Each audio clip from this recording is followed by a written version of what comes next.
आयएमएच्या डॉक्टरांचा आज देशव्यापी संप। कोलकाता डॉक्टर रेप आणि मर्डर केसच्या निषेधार्थ डॉक्टर संपावर ओपीडी बंद ठेवण्यात येणार असल्याने रुग्णांचे हाल होणार।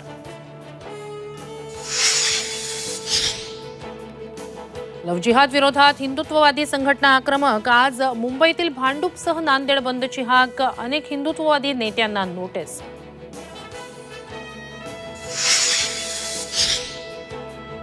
शरद पवार आज नागपूर वर्धा दौऱ्यावर। विधानसभा निवडणुकीच्या पार्श्वभूमीवर कार्यकर्त्यांशी साधणार संवाद।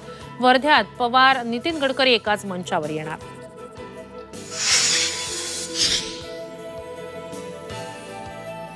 आज निवडणुका झाल्या तर महाराष्ट्रात महायुतीचं सरकार येण्याची शक्यता। झी24 तासच्या महा एआय सर्व्हेत 47% नागरिकांचा महायुतीला कौल। विधानसभा निवडणुकीत महाराष्ट्रात मुख्यमंत्री पदासाठी पहिली पसंती देवेंद्र फडणवीसांना, तर दुसरी पसंती एकनाथ शिंदे आणि तिसरी पसंती उद्धव ठाकरेंना। झी24 तासच्या महा एआय सर्व्हेत जनतेचा कौल। आणि लाडक्या बहिणीचे पैसे लाडक्या भावाच्या खात्यात जमा। यवतमाळच्या आर्णी गावात लाडकी बहीण योजनेचा अजब कारभार उघड।